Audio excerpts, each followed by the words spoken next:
आणि महिलांच्या कार्यक्रमातनं संघटनेचं म्हणजे संघटना वाढवणं याबाबत सन्माननीय शिवसेनेच्या नेत्या मीनाताई कांबळेंनी मार्गदर्शन केलं। भविष्यातील युवा सेनेची वाटचाल यावर युवा सेनेचे प्रमुख समन्वयक पूर्वेशजी सरनाईक यांनी मार्गदर्शन केलं आणि ओव्हरऑल संघटना शिवसेनेची संघटना हिंदुत्व वंदनीय बाळासाहेबांचा विचार यावर शिवसेनेचे मुख्य नेते आणि राज्याचे मंत्री आदरणीय गुलाबराव पाटील साहेबांनी मार्गदर्शन केलं आणि त्याच्यानंतर पहिल्या सत्रातले पहिले 6 ठराव आज एकमतानं पारित करण्यात आले। त्याच्यातला पहिला जो ठराव आहे तो माननीय पंतप्रधान नरेंद्र मोदी साहेबांच्या नेतृत्वाखाली श्रीराम मंदिराची जी प्रतिष्ठापना झाली आणि हजारो वर्षांचं स्वप्न या भारतवासियांचं आदरणीय नरेंद्र मोदी साहेबांनी पूर्ण केलं। त्यामुळे महाराष्ट्राच्या वतीनं आणि विशेषतः शिवसेनेच्या वतीनं आदरणीय नरेंद्र मोदी साहेबांच्या अभिनंदनाचा पहिला ठराव या पहिल्या सत्राच्या सुरुवातीला मांडण्यात आला। दुसरा ठराव जो होता तो देखील आदरणीय पंतप्रधान नरेंद्र मोदी साहेब आणि त्यांचे केंद्रातील सगळे मंत्री ज्यांनी अतिशय चांगल्या पद्धतीनं नरेंद्र मोदी साहेबांच्या नेतृत्वाखाली देशासाठी देशाच्या प्रगतीसाठी गेली 10 वर्ष काम करण्याचा जो प्रामाणिक प्रयत्न केलेला आहे आणि प्रशासन आणि सरकार हे कशा पद्धतीनं सकारात्मक चालल्यानंतर आपल्या देशाचं नाव हे आंतरराष्ट्रीय दर्जावर जातं हे आदरणीय मोदी साहेबांनी दाखवून दिलेलं आहे आणि म्हणून त्यांचा दुसरा देखील अभिनंदनाचा ठराव हा आमच्या महाअधिवेशनामध्ये घालण्यात आला। तिसरा ठराव जो आहे तो आदरणीय अमित शहा साहेबांचा होता। आपल्या सगळ्यांनाच माहिती आहे की काश्मीरच्या बाबतीमध्ये घेतलेले निर्णय तर 370 कलमाचा निर्णय असेल, लडाखला केंद्रशासित करण्याचा निर्णय असेल आणि सहकार मंत्री झाल्यानंतर विशेषतः महाराष्ट्रातल्या सहकार क्षेत्राला आहे त्याच्यापेक्षा ऊर्जावस्था आणण्यासाठी केलेले प्रयत्न असतील आणि त्याच्यासाठी घेतलेले निर्णय असतील यासाठी माननीय अमित शहा साहेबांच्या अभिनंदनाचा ठराव देखील आमच्या महाअधिवेशनामध्ये या ठिकाणी घालण्यात आलेला आहे। चौथा महत्त्वाचा ठराव जो आम्ही पारित केला तो म्हणजे वर्षभरामध्ये 1.5 वर्षामध्ये माननीय मुख्यमंत्री आदरणीय एकनाथ शिंदे साहेब जे शिवसेनेचे मुख्य नेते आहेत हे मुख्यमंत्री झाल्यानंतर त्यांनी महाराष्ट्राला जे जे काही दिलेलं आहे ज्या काही योजना दिलेल्या आहेत त्या योजना सर्वसामान्य घटकापर्यंत पोहोचल्या आहेत। सर्वसामान्य घटक त्याचा फायदा घेतोय आणि त्याचा परिणाम म्हणून माननीय मुख्यमंत्र्यांच्या अभिनंदनाचा ठराव देखील आज या अधिवेशनामध्ये पारित करण्यात आलेला आहे। त्याच्यामधले काही मुद्दे फक्त मी आपल्याला सांगतो। शेतकऱ्यांसाठी घेतलेले निर्णय असतील म्हणजे 6,000 रुपये केंद्र शासनाचे, त्याच्यानंतर 6,000 रुपये मुख्यमंत्री महोदयांनी जाहीर केलेले, महिलांसाठी घेतलेला 50% सवलतीचा एसटीचा जो काही निर्णय घेतला आहे तो असेल, 75 वर्ष पूर्ण झालेल्या जे ज्येष्ठ आहेत त्यांना मोफत एसटी प्रवास असेल, एसटीमध्ये झालेलं अपग्रेडेशन असेल, उद्योग क्षेत्रामध्ये दावोसला गेल्यानंतर जे ऐतिहासिक MOUज आम्ही केले 3,72,000 कोटीचे आणि आल्यानंतर पुन्हा एकदा 2.5 लाख कोटीचे केले, त्या संदर्भात मुख्यमंत्री महोदयांच्या नेतृत्वाखाली हे सगळं पार पडलं। असे विविध क्षेत्रामध्ये मुख्यमंत्री महोदयांच्या नेतृत्वाखाली जे जे काही उपक्रम आम्ही राबवलेत आणि त्याच्यामुळं विकासात्मक महाराष्ट्राची गोडधोड होते ही सर्वसामान्य लोकांकडनं जो फीडबॅक मिळतो त्या फीडबॅकमुळेच आदरणीय मुख्यमंत्री महोदयांच्या अभिनंदनाचा ठराव देखील आम्ही त्या ठिकाणी पारित केला। 5वा ठराव जो होता तो राजकीय ठराव होता। आपल्याला सगळ्यांनाच माहिती आहे की लोकसभेची निवडणूक ही महायुतीनंच आम्ही लढणार आहोत। एकनाथ शिंदे साहेबांच्याच नेतृत्वाखाली आम्ही लढणार आहोत। शिवसेना, भाजप, राष्ट्रवादी काँग्रेस पार्टी आणि आमचे सगळे मित्रपक्ष ही आमची जी महायुती आहे या महायुतीला 48च्या 48 जागा खासदारकीच्या जिंकण्यासाठी शिवसेनेच्या प्रत्येक शिवदूतापासून जिल्हाप्रमुखापर्यंत आणि नेत्यापर्यंत मंत्र्यापर्यंत कसोशीनं प्रयत्न केले पाहिजेत आणि ते प्रयत्न करून मिशन 48 आम्ही सक्सेस करू या पद्धतीचा ठराव देखील आजच्या कार्यक्रमामध्ये पारित करण्यात आला। 6वा जो ठराव आहे आणि शेवटचा ठराव आहे तो अतिशय महत्त्वाचा आहे।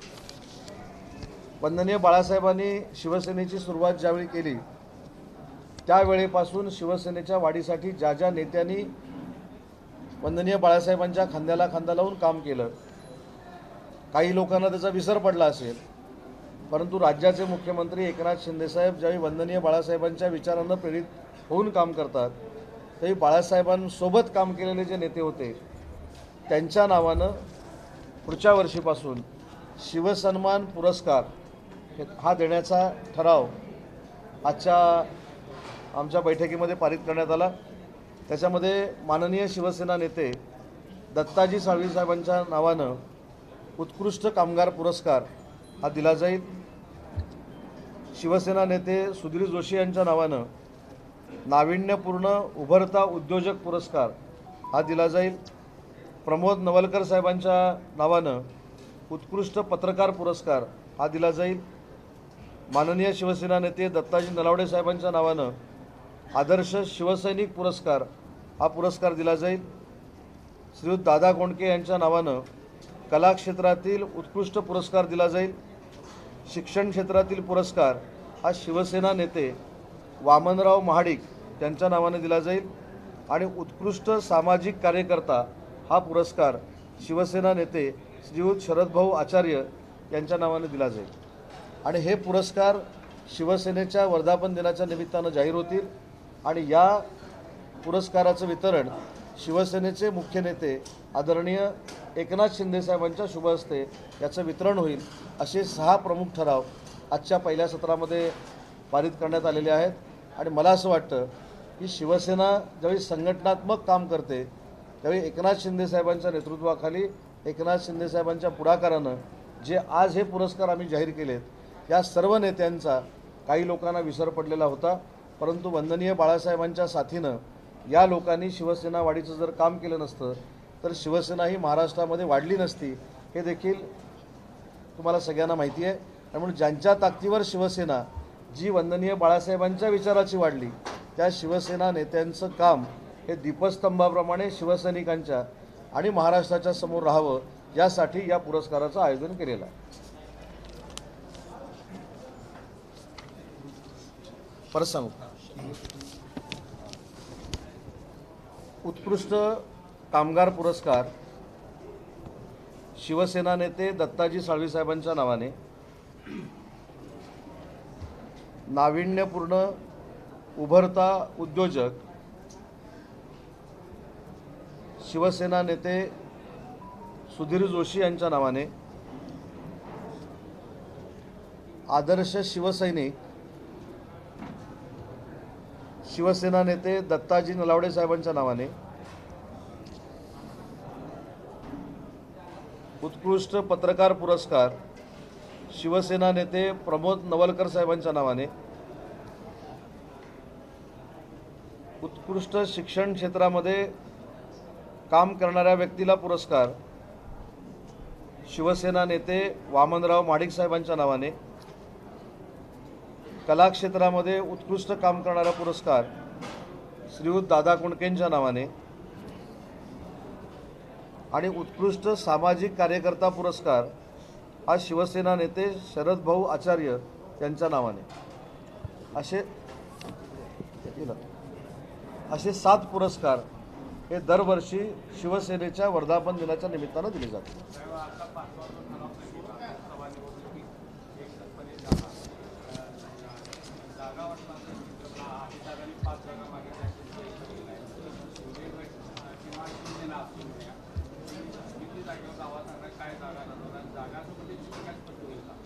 नाही, मला असं वाटतं म्हणजे सगळ्या ह्या राजकीय वातावरणामध्ये जो ठराव आमचा झालेला आहे तो महत्त्वाचा आहे की निवडणुका आम्ही महायुतीनं लढणार आहोत। नरेंद्र मोदी साहेबांना पंतप्रधान करण्याची शपथ देखील आज आम्ही घेतलेली आहे। मुख्यमंत्री एकनाथ शिंदे साहेबांच्या नेतृत्वाखाली प्रचाराची यंत्रणा ही फार वेगवान पद्धतीनं महाराष्ट्रामध्ये राबवली जाईल आणि अनेक वेळा आम्ही सगळ्यांनी सांगितलेलं आहे की महाराष्ट्र राज्याचे मुख्यमंत्री एकनाथ शिंदे साहेबांवर शिवसेनेच्या प्रत्येक सैनिकाचा विश्वास आहे त्याच्यामुळे तिकीट वाटप जे होईल ते योग्य पद्धतीनं होईल, प्रत्येकाला न्याय देणारं होईल आणि एकनाथ शिंदे साहेबांच्याच नेतृत्वाखाली या खासदारकीच्या 48च्या 48 जागा आम्ही जिंकू. नाही, जे ठराव मी वाचले तेच ठराव झालेले आहेत. आता ह्याच्या पलीकडचा दुसरा कुठचा ठराव तुम्हाला मिळाला हे मला माहीत नाही. 6 जे ठराव झाले ते 6च्या 6 ठराव मी मांडलेले आहेत. भविष्यामध्ये जे ठराव होतील ते देखील मी किंवा आमचे सहकारी आपल्यासमोर मांडू.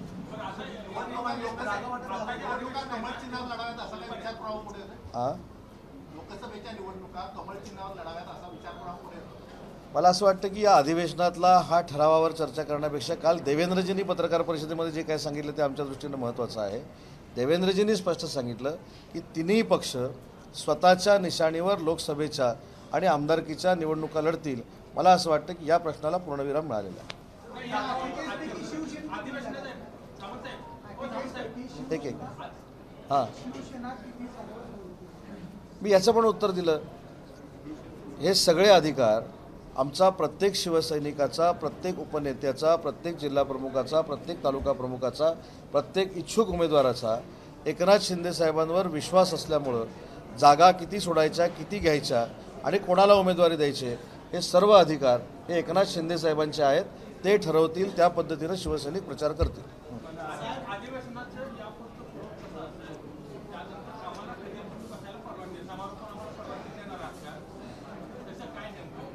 ते शिबिरामध्ये जे काय होतंय ते तुम्हाला आम्ही येऊन सांगतोय ना. पुढचं सत्र जे आहे, आता राजकीय आणि संघटनात्मक हे पहिलं सत्र आमचं संपलं. आता टेक्निकल सत्राला सुरुवात होईल. उदाहरणार्थ उद्योग जगतामध्ये किती उद्योग आलेले आहेत, कशा पद्धतीनं नाहक बदनामी केली जाते, कशा पद्धतीनं इन्व्हेस्टमेंट येऊनसुद्धा विरोधक आपल्याला टार्गेट करतात, त्याचा स्टॅटिस्टिक डेटा हा पदाधिकाऱ्यांना दिला जाईल. जेणेकरून उद्या माझ्या विभागाबद्दल माझ्या शाखा प्रमुखाला जरी प्रश्न विचारला तरी तो किती इन्व्हेस्टमेंट आलेली आहे, किती इन्व्हेस्टमेंट आणलेली आहे, त्याच्यातली फॉरेन इन्व्हेस्टमेंट किती आहे, याच्यावर तुमच्याबरोबर चांगल्या पद्धतीनं चर्चा करू शकेल. ही टेक्निकल त्याच्यामध्ये आता हे आहे. आणि सगळ्यात महत्त्वाची गोष्ट आहे की उद्या जे सेशन आहे, नाही सांगतो ना, उद्याचे सेशन आहे, उद्या समारोप होणार आहे, उद्या 12:30 वाजता समारोप होणार आहे. उद्या जे सेशन आहे ते देखील कार्यकर्त्यांच्या आणि पदाधिकाऱ्यांच्या दृष्टीनं अतिशय महत्त्वाचं आहे. आणि ते म्हणजे निवडणूक जी आहे त्या निवडणुकीचं व्यवस्थापन हे शिवदूतापासून जिल्हा प्रमुखापर्यंत कशा पद्धतीनं करायचं, मंत्र्यांनी त्याच्यामध्ये सहभाग कसा करायचा आणि कायदेशीररित्या ज्यावेळी अडचणी येतात त्याला आमच्या BLOज असतील, आमचे गटप्रमुख असतील, आमचे शाखा प्रमुख असतील, यांनी कसं फेस करायचं हे देखील एक टेक्निकल सेशन आहे. आणि त्याच्यानंतर आदरणीय मुख्यमंत्री महोदय हे शिबिराला समारोपाचं भाषण करतील. तिथं आमचं शिबिर संपेल. शिबिर संपल्यानंतर संध्याकाळची सभा जी आहे त्याला स्वतः संबोधित करतील मुख्यमंत्री महोदय.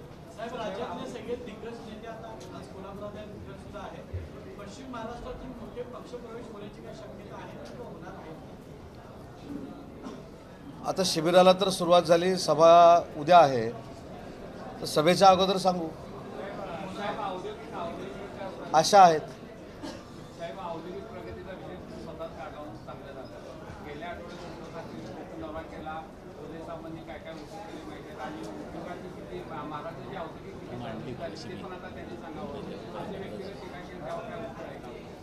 बघा, वैयक्तिक टीकेला मी आयुष्यात माझ्या राजकीय जीवनात कधी किंमत दिलेली नाही. आता उद्योगामध्ये जर वैयक्तिक टीका करायची असेल तर आम्ही सगळे जे बसलेलो आहोत त्यांच्या हृदयामध्ये देखील भरपूर काही काही दडलेलं आहे. आमच्या मनामध्ये देखील आहे, आमच्या डोक्यामध्ये देखील आहे. परंतु महाराष्ट्र राज्याच्या मुख्यमंत्र्यांनी पत्रकार परिषद घेत असताना किंवा भाषणं करत असताना आपला कार्यकर्ता, आपला मंत्री, आपला पदाधिकारी हा संस्कारित नाही असं पत्रकारांनी भविष्यात कधी म्हणू नये, यासाठी आम्ही सगळ्या प्रिकॉशन घेतो. दुसरी महत्त्वाची गोष्ट आहे की टीका किती लोकांमध्ये केली. शिवाजी पार्कवर सभा घेणारे रस्त्यावर येऊन सभा घ्यायला लागले, हे तर तुम्हाला मान्य आहे की नाही? बरोबर ना? हे तुम्हाला मान्य आहे, तसं आता जनतेला पण मान्य आहे. माझ्या मतदारसंघामध्ये चावडी सभा पण झाली. चावडी सभा म्हणजे लोक जमली नाहीत म्हणून बाकीच्या खुर्च्या काढायच्या, 200 लोकांना बसायला द्यायचं आणि जाहीर सभेचं रूपांतर चावडी सभेमध्ये झालं. मग जे पूर्वी शिवाजी पार्कवर सभा घेत होते त्यांना कॉर्नरला येऊन सभा घ्यायला लागत आहेत, त्यांना चावडीवर येऊन सभा घ्यायला लागत आहेत. त्यांनी माझी वैयक्तिक बदनामी केली तरी मला काही फरक पडत नाही, जनता त्याला त्याचं उत्तर देईल. पण उद्योग क्षेत्रामध्ये नक्की आम्ही काय केलेलं आहे हे मी शिबिरामध्ये देखील सांगणार आहे आणि संध्याकाळच्या माझ्या पत्रकार परिषदेमध्ये देखील सांगणार आहे.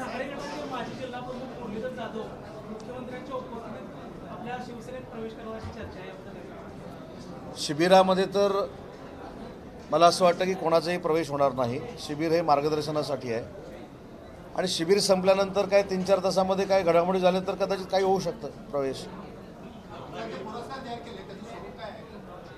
नाही, पुरस्काराचं स्वरूप हे मुख्यमंत्री स्वतः सगळ्यांची चर्चा करून ठरवतील.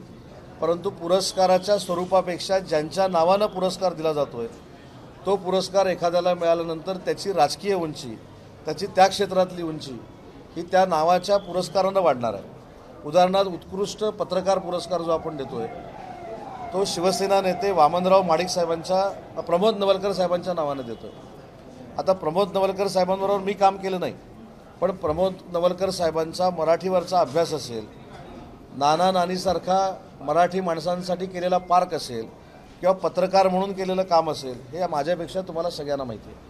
पण ज्यावेळी शिवसेना नेते प्रमोद नवलकर साहेबांच्या नावानं नुसता पुरस्कार जरी मिळाला तरी त्या पुरस्काराची आपोआप उंची वाढणार आहे. त्याच्यामुळं मला असं वाटतं की पुरस्कार कुठच्या स्वरूपाचा आहे याच्यापेक्षा तो कोणाच्या नावानं आहे त्याच्यामुळे त्या पुरस्काराची उंची वाढलेली आहे.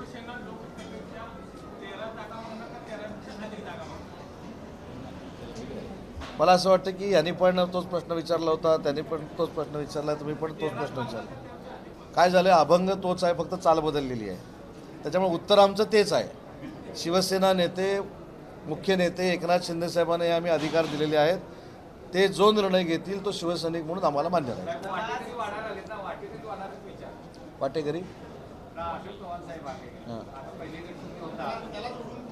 मी तुम्हाला खात्रीला एक सांगतो, वाटेकरी जरी आले असतील तर तिकीट वाटपामधनं तुम्हाला बातमी मिळणार नाही अशी आम्ही तजवीज करू.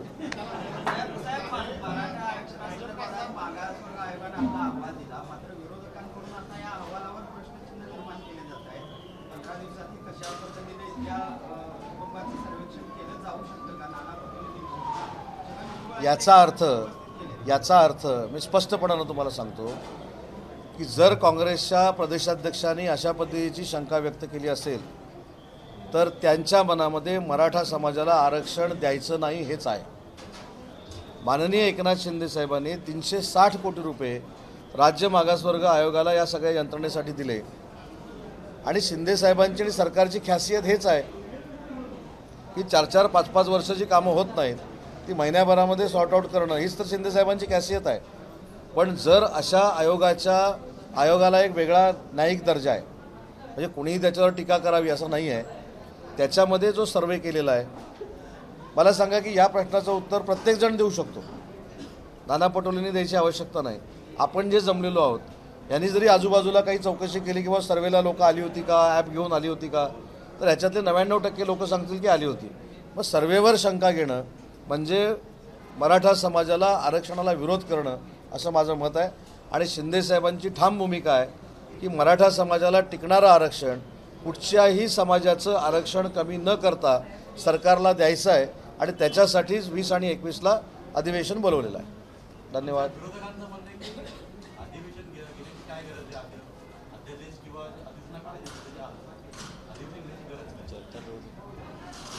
मला असं वाटतं की काही लोक काही बैठका देखील विसरतात.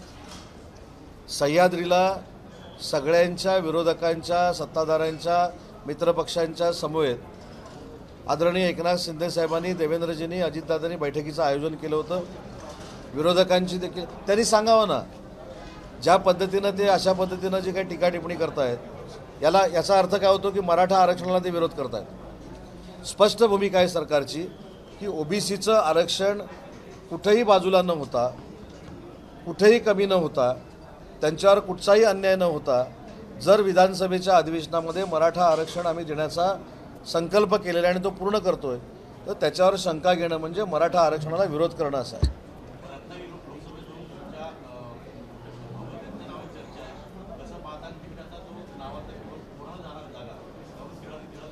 मी काल देखील सांगितलं की रत्नागिरी सिंधुदुर्ग जिल्ह्यामध्ये मागच्या वेळच्या लोकसभेला शिवसेनेनं जागा लढवलेली होती. 13 खासदार जे एकनाथ शिंदे साहेबांसोबत आले, तिथं तर ही अलिखित प्रोसेस आहे की ज्या ठिकाणी खासदार आहे त्या ठिकाणी त्याच खासदारांना लढलं पाहिजे. रत्नागिरी सिंधुदुर्गाचा जर विचार केला, पावसकर साहेब देखील कोकणातलेच आहेत, मोरे साहेब देखील कोकणातले आहेत. सिंपल आहे की शिवसेनेनं जागा लढवली होती, त्यावेळी आम्ही शिवसेनेमध्ये म्हणजे उभाठामध्ये होतो, म्हणून ती जागा ही जिंकण्याला मदत झाली. कारण माझ्या एकट्याच्या मतदारसंघातनं एकूण 70,000 मताचं लीड आहे.